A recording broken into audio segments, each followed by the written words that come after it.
ప్రభునందు ప్రియులారా, మన ప్రభు అయిన యేసుక్రీస్తు నామమున మీకు శుభములు తెలియజేస్తూ దేవుని వాక్యాన్ని ధ్యానం చేయడానికి మిమ్మల్ని ప్రభు ప్రేమలో ఆహ్వానిస్తూ ఉన్నాను. ఈ సమయంలో ఆదికాండం 23వ అధ్యాయం 24వ అధ్యాయాన్ని మీ ముందుకు తీసుకొస్తున్నాను. 22వ అధ్యాయం వరకు మనం ధ్యానం చేసి ఉన్నాము. 23వ అధ్యాయంలో ఒక మాటే మనం జ్ఞాపకం చేసుకుంటాం. అది 127 సంవత్సరాల ప్రాయంలో శారా మృతి పొందిన తరువాత ఆమెను తాను కొనుక్కున్న స్వాస్థ్య భూమిలో అబ్రహాము ఆమెను పాతి పెట్టడం జరిగింది. 23వ అధ్యాయం అంతా కూడా దానికి సంబంధించిన విషయాలే కాబట్టి ఆ ఒక్క మాటతో 23వ అధ్యాయాన్ని మనం దాటుతున్నాం. ఇకపోతే 24వ అధ్యాయం, ఆదికాండం 24వ అధ్యాయం. ఈ అధ్యాయంలో ఉన్నటువంటి విషయం ఏమిటి అని అంటే రెబ్కా ఇస్సాకుల యొక్క పరిణయం. ఈ అధ్యాయాన్ని కూడా ప్రతి క్రైస్తవ ప్రధానము, నిశ్చితార్థము, వివాహ సమయాల్లో సేవకులు విరివిగా ఈ యొక్క అధ్యాయాన్ని ఉపయోగించి చెబుతూ ఉంటారు. కనుక ఈ 24వ అధ్యాయం కూడా మనకు బాగా పరిచయమైనటువంటి అధ్యాయమే, పరిచయమైన విషయాలే. అయినప్పటికీ ఈ అధ్యాయాన్ని అనుసరించి మనం ధ్యానం చేయబోయే అంశం ఏమిటి అంటే విశ్వాసులైన వారు అవిశ్వాసులను వివాహం చేసుకునవచ్చునా? ఈ అంశాన్ని మనం ధ్యానం చేయబోతున్నాం. ఎందుకంటే ఈ యొక్క అంశం చాలా వివాదాంశం అయి ఉన్నది.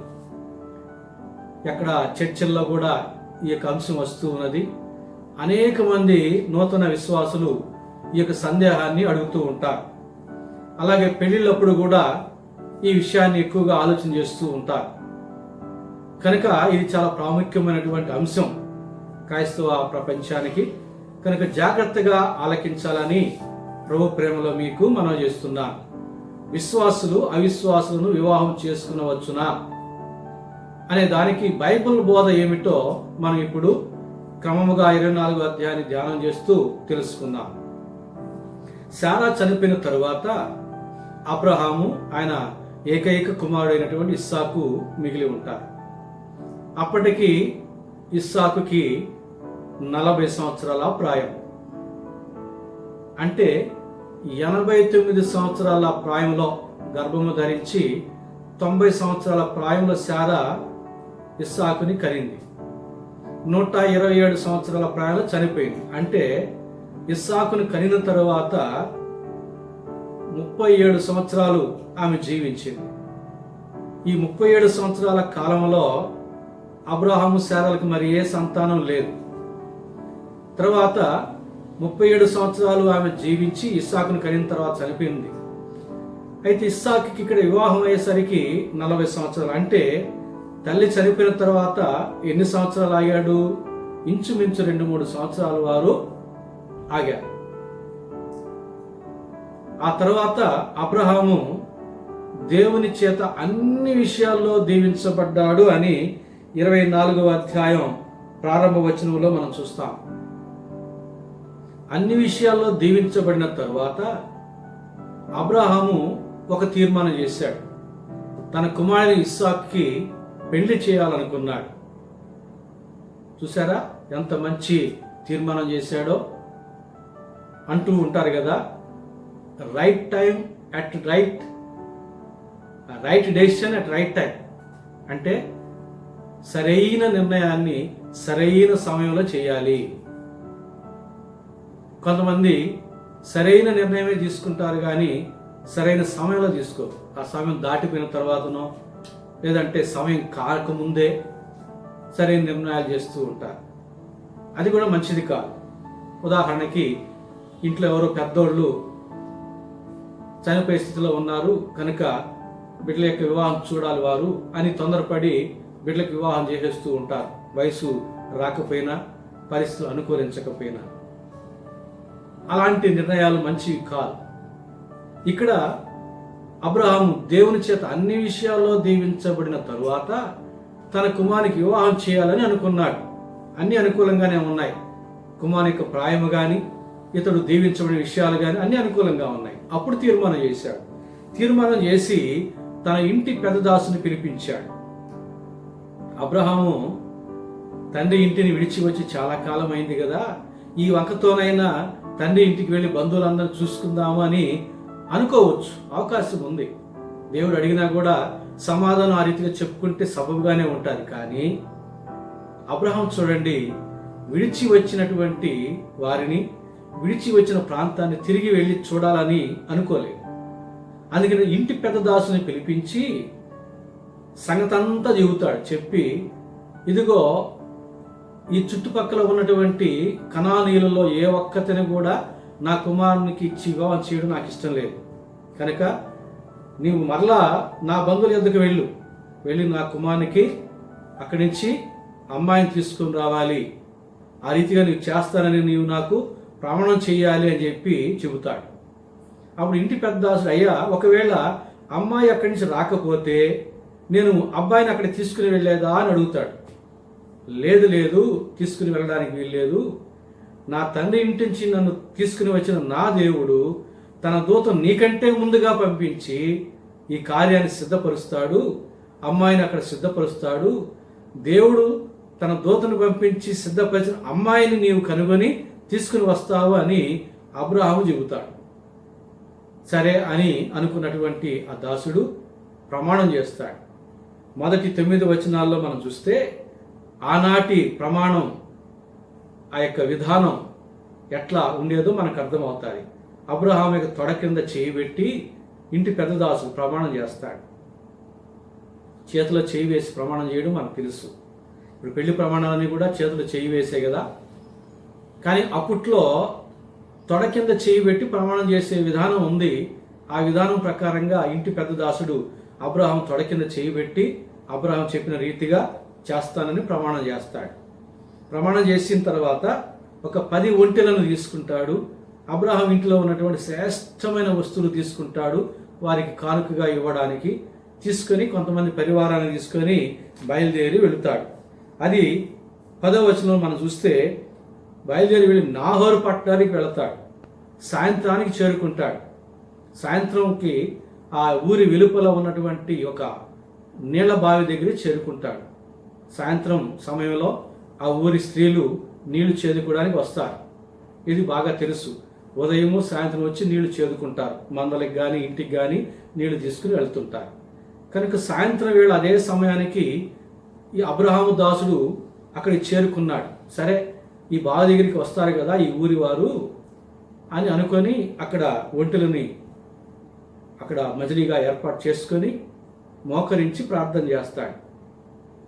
ఏమని ప్రార్థన చేస్తాడంటే దేవునికి ప్రార్థన చేస్తాడు. నా యజమానుడైన అబ్రహాము దేవా అంటూ ప్రార్థన చేస్తాడు. ఏమని ప్రార్థన చేస్తాడు? 11వ వచనం నుంచి చూస్తే నేను చదువుతాను, కొన్ని వచనాలు మీరు గమనించండి.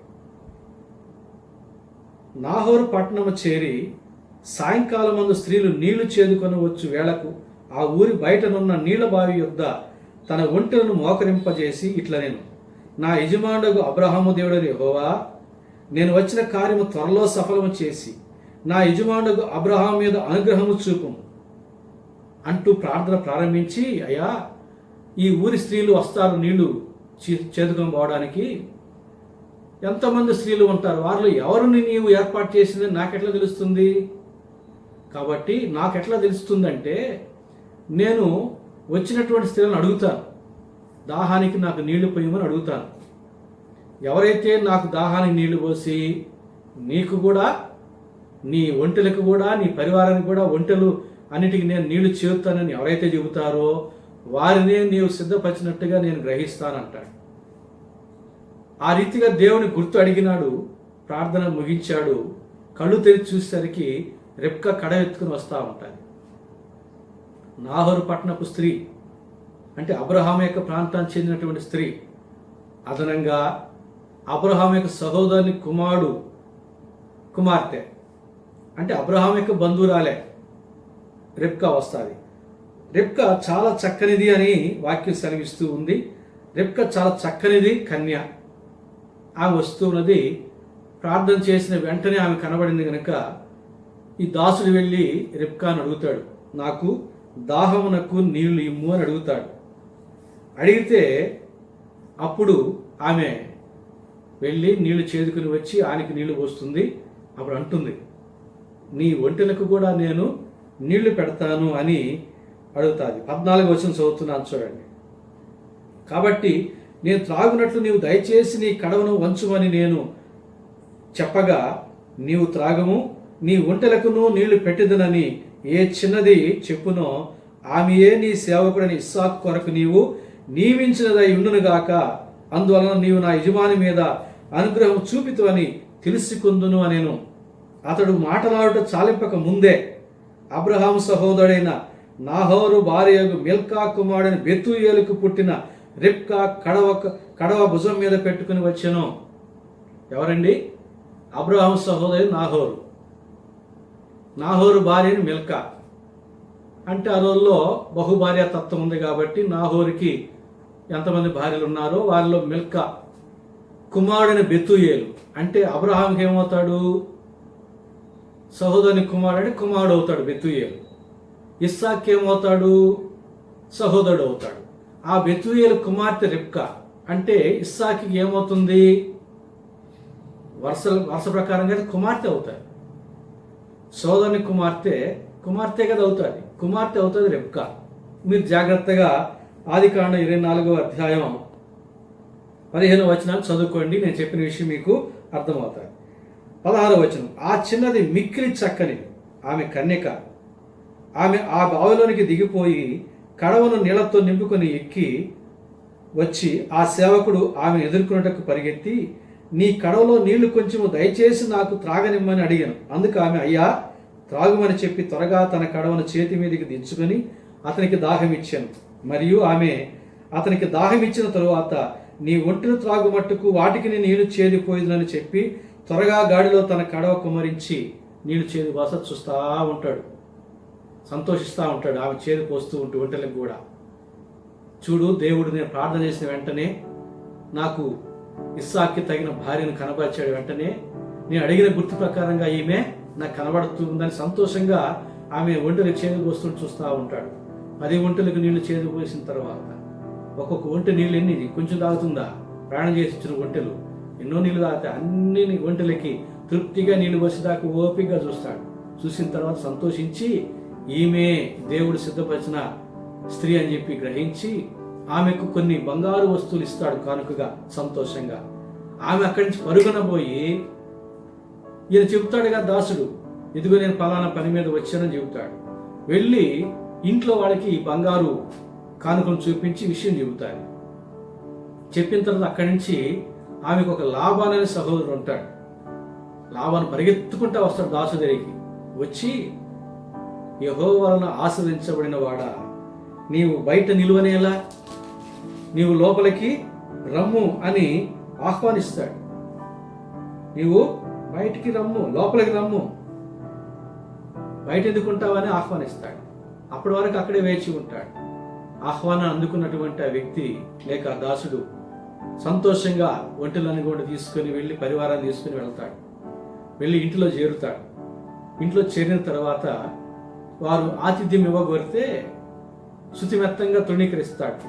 నేను వచ్చిన పని చెప్పక మునుపు, అది కాక మునుపు నేను భోంచేయను అంటాడు. మనోళ్ళు అంటారుగా, అతికితే గతకదు అని. అందుకని భోంచేయరు. అన్నీ మాట్లాడుకున్న తర్వాత ఉభయలు ఒప్పుకున్న తర్వాత అప్పుడు భోంచేస్తారు. ఇక్కడ అబ్రహాము దాసుడు, అయ్యా నేను వచ్చిన పని చెప్పేంత వరకు నేను భోంచేయను, ఆగండి అంటాడు.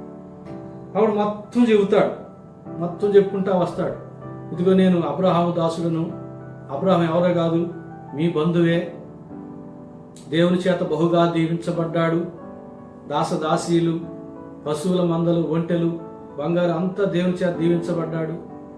వృద్ధాభిమందు ఆ కుమారుని దేవుడిచ్చాడు. ఆయన పేరు ఇస్సాకు. ఆయనకు అక్కడ ఉండేటటువంటి కనానీయుల్లో ఎవరిని ఇచ్చి పెళ్లి చేయడం ఇష్టం లేదు. అందుకని తన బంధువుల యొద్ద నుంచి అమ్మాయిని తీసుకుందామని నన్ను పంపించాడయ్యా అని చెబుతాడు. అంతేకాకుండా నేను రాగానే మీ ఊరి వెలుపల ఉన్న బావి దగ్గర నేను మోకరిలో ప్రార్థన చేశాను. దేవుని ఒక గుర్తు అడిగాను. అయ్యా, ఎవరైతే నాకు దాహం ఇమ్మని అడిగినప్పుడు నీవు తాగు అని చెప్పి ఒంటెలకు కూడా పెడతారు, ఆమెనే నీవు సిద్ధపరిచినట్టుగా నేను అనుకుంటాను అని దేవునికి చెప్పడం ముగించగానే రెబ్కా కనబడింది. నేను దేవునికి చెప్పుకున్నట్టుగానే రెబ్కా నేను అడిగాను, నీళ్ళిమ్మని అడిగాను దాహానికి.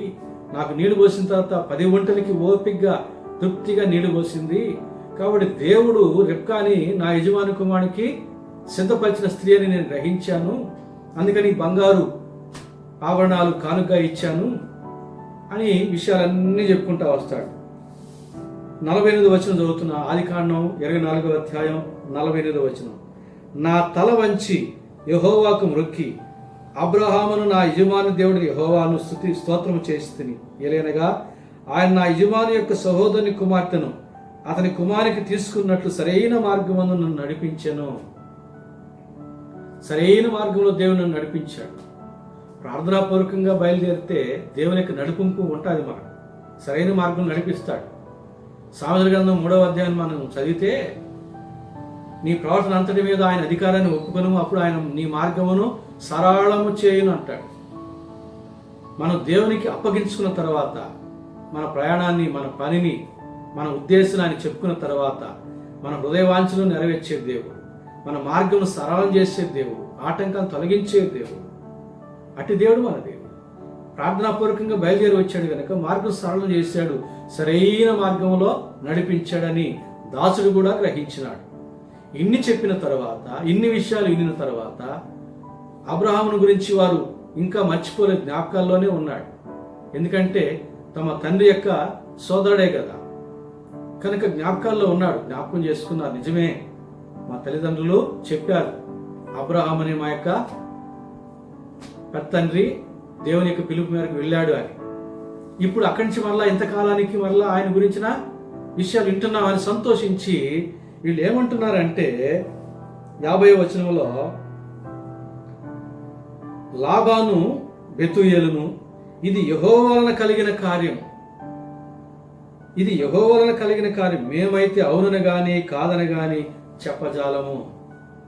ఆశ్చర్యం ఏమిటంటే ఇక్కడ వీరెవరు? వీళ్ళు యెహోవా దేవుని ఆరాధించేవారు కాదు.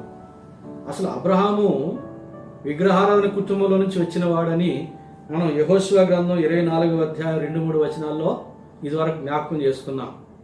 యెహోషువ తన ఎదుట ఉన్న ఇజ్రాయెల్తో చెబుతాడు, మన పితడైన అబ్రహాము విగ్రహారాధన కుటుంబంలో నుంచి దేవుని చేత పిలువబడి వచ్చినవాడయ్యా అని చెబుతాడు. కనుక అబ్రహాము మాత్రమే యెహోవా దేవుని నమ్మి అనుసరిస్తున్నాడు. కానీ ఆయన విడిచి వచ్చినటువంటి ఆయన సహోదరులు కానీ వారి కుటుంబీకులు కానీ దేవుని నమ్మిన వారు కాదు. వారు విగ్రహారాధికులే. యాకోబు వెళ్ళి తిరిగి వచ్చేటప్పుడు యాకోబు భార్య తమ యొక్క గృహదేవతను బొమ్మను తీసుకుని రావడం మనం తర్వాత దినాల్లో జ్ఞాపకం చేసుకుంటాం. మనకు తెలుసు ఆ విషయం. వారికి గృహదేవతలు ఉన్నారు, విగ్రహాలు ఉన్నాయి. వారు విగ్రహారాధన చేసేటటువంటి వారు. అలాంటి విగ్రహారాధన చేసేటటువంటి లాబాను బెతూయేలు ఇప్పుడు ఏమంటున్నారు? ఇది యెహోవా వలన కలిగిన కార్యము. అది గొప్ప విషయం. కాబట్టి అబ్రహాము దేవుడిని యెహోవా వలన కలిగిన ఈ కార్యానికి మేము అవునని గాని కాదని గాని చెప్పజాలము. దేవుడు వీరిని కూడా తన స్వాధీనంలో ఉంచుకున్నాడు, తమకు అనుకూలపరుచుకున్నాడు. తర్వాత ఏమంటున్నారు వాళ్ళు? ఇదిగో రిబ్కాని ఎదుట ఉన్నది, తీసుకుని వెళ్ళు, అయితే ఆమెను కూడా ఒక మాట అడుగుదాం అనిన తర్వాత వాళ్ళు కూడా సంతోషించి భోంచేసి రిబ్కాని పిలిపించి అడుగుతారు, అమ్మా విషయం అంతా ఇది ఏమంటారు నీవంటే సంతోషంగా ఒప్పుకుంటారు. ఒప్పుకున్న తర్వాత ఇంకా ఎన్నో బహుమానాలు ఇస్తాడు. ఎన్నో బహుమానాలు మనం అన్నీ కూడా చూస్తాం. మనం అందుకనే నిశ్చితార్థ కార్యక్రమాల్లో, ప్రధాన కార్యక్రమాల్లో మరి ఇచ్చిపుచ్చుకోవడాలు అనేవి మనం చూస్తూ ఉంటాం, వింటూ ఉంటాం. తర్వాత ఇక్కడ ఇంటి దాసుడు ఇచ్చిన తర్వాత వాటన్నిటి స్వీకరించి పుచ్చుకొని రిబ్కా యొక్క సమ్మతిని కూడా తెలుసుకొని ఇంకా కొద్ది దినాలు ఉండమని అంటారు. కానీ లేదు దేవుడు నా కార్యం సఫలపరిచాడు కాబట్టి ఆటంకపరచబాకండి, త్వరగా వెళ్ళాలి అని చెప్పి త్వరపడి రిబ్కాని కూడా తీసుకొని బయలుదేరి వెళ్ళడం జరుగుతాయి. వీళ్ళు వెళ్ళేసరికి అబ్రహాం ఉన్న ప్రాంతానికి వచ్చేసరికి ఆ పొలముల దగ్గర ఇస్సాకు ధ్యానం చేస్తూ కనబడతాడు. అప్పుడు రెబ్కా అడుగుతాడు దాసుని, అయ్యా ఆ పొలము దగ్గర కనబడుతున్న ఆ వ్యక్తి ఎవరు అంటే, ఎవరో కాదు, ఆయనే నా యజమానుడు, అబ్రహాం కుమారుడైన ఇస్సాకు నీకు కాబోయే యజమానుడు అని చెబుతాడు. అప్పుడు రిబ్కా ఏం చేస్తుందంటే ఒంటె దిగి తల మీద ముసుగు వేసుకొని ఆమె యజమాని అంగీకరించినటువంటి దానికి సూచనగా ముసుగు వేసుకొని చాలా గౌరవంగా వ్యవహరిస్తారు. ఆ తర్వాత 62వ వచనం నుంచి మనం చదివితే, ఇస్సాకు బెయేర్ లహాయోరోయి మార్గమున వచ్చి దక్షిణ దేశమందు కాపురముండెను. సాయంకాలం ఇస్సాకు పొలంలో ధ్యానింప బయలువెళ్ళి కనులెత్తి చూసినప్పుడు ఒంటెలు వచ్చుచుండెను. రిబ్కా కనులెత్తి ఇస్సాకును చూచి ఒంటె మీద నుండి దిగి, మనం ఎదుర్కొనేటకు పొలంలో నడుచున్న ఆ మనుషుడు ఎవరని దాసుని అడుగగా అతడు, ఇతడు నా యజమానుడని చెప్పాను గనక ఆమె ముసుగు వేసుకొనిను. అప్పుడు ఆ దాసుడు తాను చేసిన కార్యములన్నీ ఇస్సాకుతో వివరించి చెప్పాను. అక్కడే ఇస్సాకుతో చెప్పేస్తాడు, అయ్యా ఇట్లా ఇట్లా జరిగింది, ఇదిగో నేను తీసుకొచ్చాను రిబ్కాని, మీ యొక్క బంధువురాలు అని చెబుతాడు. 67వ వచనం, ఇస్సాకు తల్లి అయిన శారా గుడారంలోనికి ఆమెను తీసుకుని పోయాను. అట్లు అతడు రిబ్కాను పరిగ్రహింపగా ఆమె అతనికి భార్య ఆయను. అతడు ఆమెను ప్రేమించెను. అప్పుడు ఇస్సాకు తన తల్లి విషయమై దుఃఖ నివారణ పొందెను. గుడారంలోనికి రిబ్కాను తీసుకుని వెళ్ళాడు, తల్లి గుడారంలోనికి. అది వారికి వివాహం. ఎప్పుడైతే రిబ్కాను వివాహం చేసుకున్నాడో తల్లి విషయంలో దుఃఖ నివారణ పొందెను. ఇక్కడ ఇదివరకు నేను చెప్పిన మాటను మీరు జ్ఞాపకం చేసుకోండి. ఇస్సాకుకి రిబ్కా ఏమవుతుంది? మన వరుస క్రమం అనుసరించి అబ్రహాము సహోదరైన నాహోరు కుమారుడైన బెతూయేలు కుమార్తె రిబ్కా. అంటే ఇస్సాకు బాబాయి కుమారుడైన బెతూయేలు కుమార్తె రిబ్కా. అంటే ఇస్సాకు ఏమవుతుంది? ఇదివరకు చెప్పాను, కుమార్తె అవుతుంది. అయితే ఇక్కడ అబ్రహాము శారాలకి వృద్ధాభిమందు పుట్టినవాడు గనక, అక్కడ నాహారుకి వెంటనే పుట్టుతూ వచ్చినటువంటి బిడ్డలు గనక, వీరికి మధ్యలో వివాహానికి సంబంధించిన వయసు కూడా వీరికి సరిపోయింది. ఆ ప్రాయంలో రిబ్కా ఉంది, అదే ప్రాయంలో ఇస్సాకు కూడా ఉన్నాడు. కాబట్టి ఇప్పటి వరుసను బట్టి అప్పటి వ్యక్తులు మనం చూడకూడదు. ఆనాటి పరిస్థితులు బట్టి అవి చలామణి అవుతూ ఉన్నాయి కనుక దేవుడే ఏర్పాటు చేసినాడు. అది కూడా మనం జ్ఞాపకం చేసుకున్నాం కదా. అబ్రహాం చెప్పాడు కదా, అబ్రహాం ఒక ప్రవక్త అంటాడు దేవుడు, అబీమెలెకు చెప్తాడు ఆ మాట. కాబట్టి అబీమెలెకు చెప్పిన మాట ప్రకారంగా అబ్రహాం ప్రవక్తే. ఎందుకంటే ఇస్సాకుని బలి ఇచ్చేటప్పుడు పర్వతము దగ్గర పని వాళ్ళని నిలబెట్టి మేము వస్తామన్నాడు. చెప్పినట్టుగా జరగబోయేది చెప్పినట్టుగానే వారిద్దరు వెళ్ళారు, మళ్ళీ వాళ్ళిద్దరు వచ్చారు. అలాగే కుమారుడు, అయ్యా బలికి పశువు ఎక్కడ అని అంటే అది యెహోవా దేవుడే చూసుకుంటాడు అన్నాడు. చెప్పినట్టుగానే దేవుడే అక్కడ పొట్టేళ్ళని చూసుకున్నాడు, సిద్ధపరిచాడు. అలాగే అబ్రహాం ప్రవక్త, అయ్యా నేను ఆమె రాకపోతే నీ కుమారుని తీసుకుని వెళ్ళేదంటే లేదు నీకంటే ముందు దేవుడు తన దూతను పంపించి సిద్ధపరుస్తాడు అన్నాడు. దాని ప్రకారంగా సిద్ధపరిచాడు. అంటే ఇక్కడ మనం గ్రహించాల్సిన విషయం ఏమిటంటే, రిబ్కా ఇస్సాకి వరుస ప్రకారంగా కుమార్తె అయ్యేది అయినా ఆనాటి పరిస్థితులను బట్టి దేవుడే ఆమెను సిద్ధపరిచాడు. రెండవది, అది విగ్రహారాధన కుటుంబం అయినా దేవుడే రిబ్కాని సిద్ధపరిచాడు. వారు దేవుణ్ణి యెహోవా దేవుని విశ్వసించిన వారు కాకపోయినా యెహోవా దేవుడే ఆమెను సిద్ధపరిచాడు. ఇది మనం రూఢిగా గ్రహించాలి. ఇప్పుడు మనం గ్రహించాల్సిన విషయం ఏమిటంటే, ఇస్సాకు రిబ్కాని యాక్సెప్ట్ చేశాడు, ఆమెను తల్లి గుడారంలో తీసుకుని వెళ్ళడం ద్వారా వివాహం చేసుకున్నాడు, వారు దంపతులు అయిపోయినారు, మంచిది, సంతోషం. ఇక్కడ మనం ఆలోచన చేయాల్సింది అంశం, ప్రారంభంలో చెప్పిన అంశం ఏమిటి? విశ్వాసులైన వారు అవిశ్వాసులైన వారిని వివాహం చేసుకునవచ్చునా? అది అంశం. ఇప్పుడు ఆ అంశానికి వద్దాం, కొద్ది నిమిషాలు అంశాన్ని మనం ధ్యానం చేద్దాం. ఇప్పుడు నేను చెప్పినట్లుగా ఈ నాహోరు కుటుంబం విగ్రహారాధన కుటుంబం, అబ్రహాము దేవుడు యెహోవాను విశ్వసించిన కుటుంబం కాదు. అంటే వారు అవిశ్వాసులు. అబ్రహాము కుమారుడు ఇస్సాకు దేవుని యందు విశ్వాసం ఉంచిన వాడు. ఇప్పుడు దేవుడే ఈ వివాహం చేశాడు. మన యొక్క క్రైస్తవ భాష ప్రకారంగా విశ్వాసి అయిన ఇస్సాకుకి అవిశ్వాసురాలైన రిబ్కానిచ్చి యెహోవా దేవుడే వివాహం చేశాడు. కాబట్టి ఇప్పుడు ఏమన్నాము? చేసుకోవచ్చు అని అనవచ్చునా? చేసుకోవచ్చు అని అంటే మనకి ఇంకొక విషయం గుర్తుకొస్తాయి. సొలొమోను రాజుకి ఏం చెప్పాడు? మనం రాజుల మొదటి గ్రంథం 11వ అధ్యాయం మొదటి 4 వచనాలు. సొలొమోను రాజుకి ఏం చెప్పాడు?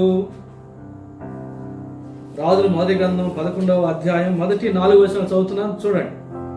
మోయాబీయులు, ఎదోమీయులు, అమ్మోనీయులు, సీదోనీయులు, హిత్తీయులు అను జనులు మీ హృదయములను తమ దేవతల తట్టు త్రిప్పుదురు గనుక వారితో సహవాసము చేయకూడదనియు వారిని మీతో సహవాసం చేయనీయకూడదనియు యెహోవా ఇజ్రాయేలుకు సెలవిచ్చి ఉన్నాడు. అయితే రాజైన సొలొమోను ఫరో కుమార్తెను గాక ఆ జనులలో ఇంకా అనేక మంది పరస్త్రీలను మోహించి కామాతురత్తు గలవాడై వారిని ఉంచుకొనుచూ వచ్చెను. అతనికి 700 మంది రాజకుమార్తెలైన భార్యలను 300 మంది ఉపపత్నులను కలిగి ఉండిరి. అతని భార్యలు అతని హృదయమును త్రిప్పివేసిరి. సొలొమోను వృద్ధుడైనప్పుడు అతని భార్యలు అతని హృదయమును ఇతర దేవతల తట్టు త్రిప్పగా అతడు తండ్రి అయిన దావీదు హృదయము వలె అతని హృదయము దేవుడైన యెహోవా యెడల యథార్థముగా కాకపోయెను. సొలొమోను అస్తారోతు అను సీదోనీల దేవతను, మిల్కోను అను అమ్మోనీల హేయమైన దేవతను అనుసరించి నడిచెను. ఈ ప్రకారము సొలొమోను యెహోవా దృష్టికి చెడు నడత నడిచి తన తండ్రి అయిన దావీదు అనుసరించినట్లు యథార్థ హృదయముతో యెహోవాను అనుసరించలేదు. చూసారా, దేవుడు అక్కడ విగ్రహారాధికులైనటువంటి అవిశ్వాసులైనటువంటి వారితో సహవాసం చేయవద్దు, చేయనీయకూడదు అన్నాడు. అయితే సొలొమోను ఏం చేశాడు? అనుకున్నాడేమో, నేను మహాజ్ఞానిని కదా, వారేంటి నన్ను తిప్పేది, నేనే వారు తిప్పుతాను అనుకున్నాడేమో. చేసుకున్నాడు. 700 మంది రాజకుమార్తెలైన భార్యలు, 300 మంది ఉపపత్నులు, మొత్తం 1000 మందిని చేసుకున్నాడు. అందులో చాలా మంది అన్యులే, అవిశ్వాసులే. ఏమైనాడు? దేవుడు ముందుగా చెప్పినట్టుగా వారి చేత ఇతడు త్రిప్పబడ్డాడు. హేయమైన దేవతల తట్టు, ఏ చేతులైతే జీవముల దేవునికి మందిరం కట్టించాయో అదే చేతులతో హేయమైన దేవతలకు బలిపీఠాలు కట్టి బలు అర్పించాడు. ఎంత ఘోరమైన విషయమో చూడండి. కాబట్టి విశ్వాసులైన వారు అవిశ్వాసం చేసుకోవచ్చు అని ఇస్సాకు, రిబ్కా ఉదంతాన్ని బట్టి మనం తీర్మానం చేస్తే, ఇక్కడ ఈ యొక్క ఉదంతాన్ని బట్టి మనం ఏం చెప్పాలి? ఇప్పుడు చేసుకోకూడదని చెప్పాలి. మరి ఈ 2 విషయాలు ఉన్నాయి కదా ఇక్కడ మనకు. ఈ పాత నిబంధనలో చేసుకున్న ఉదంతాలు ఉన్నాయి, చేసుకోవద్దని దేవుడు చెప్పిన ఉదంతాలు ఉన్నాయి. కాబట్టి రెండింటిని బట్టి ఇప్పుడు మనం ఏ ఒక్కటి తీర్మానం చేయలేం. అలాగే మనం నూతన నిబంధనలు కానీ చూస్తే ప్రతి పెళ్లిలో మనం జ్ఞాపకం చేసుకునే విషయాలు మనకు కనబడతాయి. పేతురు రాసిన మొదటి పత్రిక 3వ అధ్యాయం మొదటి 2 వచనాలు. పేతురు రాసిన మొదటి పత్రిక 3వ అధ్యాయం మొదటి 2 వచనాలు. అటువలే స్త్రీలారా, మీరు మీ స్వపురుషులకు లోబడి ఉండుడి. అందువలన వారిలో ఎవరైనాను వాక్యమునకు అవిధేయులైతే, జాగ్రత్తగా వినండి ఈ మాట, మీ భర్తలు, మీ పురుషుల్లో ఎవరైనా వాక్యమునకు అవిధేయులైతే, అంటే ఎవరు? అవిశ్వాసులు అని చెప్పాలి వారిని. వారు భయముతో కూడిన మీ పవిత్ర ప్రవర్తన చూచి వాక్యము లేకుండానే తమ భార్యల నడవడి వలన రాబట్టబడవచ్చును. ఇక్కడ ఏమంటున్నాడు దేవుడు? పేతురు ద్వారా ఏమంటున్నాడు? స్త్రీలారా, మీ స్వపురుషులకు లోబడి ఉండండి. వారిలో ఎవరైనా వాక్యము అతిక్రమించువారుగా, అవిశ్వాసులుగా ఉంటే, వారికి వాక్యము లేకుండగానే, వారు వాక్యం చదివినా చదవకపోయినా, వాక్యం వినినా వినకపోయినా, మీ పవిత్రమైన ప్రవర్తనను బట్టి వారు ఆకర్షితులు అవుతారు, మీ సొంత వారు అవుతారు, మిమ్మల్ని అనుసరించు వారు అవుతారు. వారు కూడా వాక్యంలోనికి వచ్చేస్తారు. అంటే అవిధేయులైన మీ భర్తలను, అవిశ్వాసులైన మీ భర్తలను మీ పవిత్రమైన ప్రవర్తన ద్వారా, మీ భక్తి ద్వారా వారిని మీరు దేవుళ్ళలోనికి నడిపించగలుగుతారు అనేది పేతురు ద్వారా దేవుడు చెబుతూ ఉన్నాడు. అంటే ఇక్కడ మనకి ఏమర్థం అవుతుంది? అవిశ్వాసులైన వారిని చేసుకున్నా కూడా పవిత్రమైన ప్రవర్తన ద్వారా వారిని దేవుళ్ళలోనికి నడిపించుకోవచ్చు. కాబట్టి మీరు చేసుకోండి అన్నట్టుగా దేవుడు ఇక్కడ చెప్తున్నట్టుగానే ఉందా? ఇంకా ఆలోచన చేద్దాం. నేటి క్రైస్తవ ప్రపంచంలో జరుగుతున్న కొన్ని విషయాలు జ్ఞాపకం చేసుకుందాం. క్రైస్తవ సంఘాల్లో పెళ్లి బాప్తిసాలు ఇవ్వడం లేదా? దేవుడిని నమ్ముకున్నామని, జీవితం మార్చుకుంటామని సాక్ష్యం ఇచ్చినప్పుడు మనం బాప్తిసాలు ఇవ్వాలి. కానీ పెళ్లి వయసు వచ్చింది, పెళ్లి త్వరగా చేయాలి, వాడి జీవితం మార్చుకోడు, యేసుప్రభువుని సొంత రక్షకుని అంగీకరించడు, క్రైస్తవ పెళ్లి చేసుకోవాలంటే బాప్తిసం తీసుకోవాలి కాబట్టి బాప్తిసం తీసుకుంటారు. కొన్ని సంఘాలు ఇస్తారు కదా, మనకు తెలుసు ఆ విషయాలు. అంటే అవిశ్వాసులైనటువంటి వ్యక్తికి లేదా స్త్రీకే కానీ పురుషుకి కానీ అవిశ్వాసులైన వారికి పెళ్లి నిమిత్తం బాప్తిస్వాలు ఇచ్చేసి పెళ్లి చేస్తున్నారా లేదా? చర్చిలలోనే కదా చేస్తున్నది, పాస్టర్లే కదా చేస్తున్నది, హాజరవుతున్నది క్రైస్తవులే కదా. అంటే అవిశ్వాసులైన వారికి మందిరాల్లో క్రైస్తవ సేవకులు పెళ్లిళ్ళు చేస్తున్నారు. కొద్దో గొప్ప, ఎక్కువ కాదు అనుకుంటే కొద్దో గొప్ప. మరొక విషయం ఏమిటంటే క్రైస్తవుల పెళ్లిళ్ళే మనం ఆలోచన చేద్దాం. బంధువులనో లేక వయసు మీరిపోతుందనో లేదా పెద్దవారు తొందర చేస్తున్నారనో ఒక మంచి బిడ్డకి, ఒక మంచి యవన కుమార్తెకు, విశ్వాసులైన యవన కుమార్తెకు పేదింటి బిడ్డ అనుకుందాం, కట్నం ఇచ్చి ఖర్చు పెట్టి చేయలేరు. బంధువుడు అవిశ్వాసి, దేవుడు నమ్ముకోలే, అతడైతే కట్నం లేకుండా చేసుకుంటాడు. అలాంటి సందర్భాలు కూడా వస్తుంటాయి, మనకు చేసేస్తూ ఉంటాం. అంటే అక్కడ ఏమిటి అర్థము? అవిశ్వాసి అయినటువంటి వ్యక్తికి విశ్వాసీయురాలైనటువంటి యవన బిడ్డనిచ్చి పెళ్లి చేస్తున్నారు. క్రైస్తవ పెళ్లి జరుగుతున్నాయి, ఎంతమంది చేయడం లేదు. ఒకవేళ అనుకుందాం విశ్వాసులైన వారికే, రక్షించబడిన వారికే పెళ్లిని చేయాలి అని అనుకుంటే, రక్షించబడిన వారని ఎవరు చెప్తారు? రక్షించబడిన వారిని వేరు చేసి చూపిస్తారు? ఏ మనుషుడికి అది సాధ్యపడదు. ఆలోచనలు మనకు తెలియదు, అంతరంగం మనకు తెలియదు, వారి రహస్య జీవితాలు మనకు తెలియదు, వారి పరిపూర్ణమైన జీవితాలు మనకు తెలియదు, వారు రక్షించబడ్డారో లేదో మనకు తెలియదు. వాస్తవంగా చెప్పాలంటే అలాంటి పరిస్థితుల్లో మనం ఇదిగో వీరు రక్షించబడిన వారని మనం నిర్ధారణ చేయలేం కదా.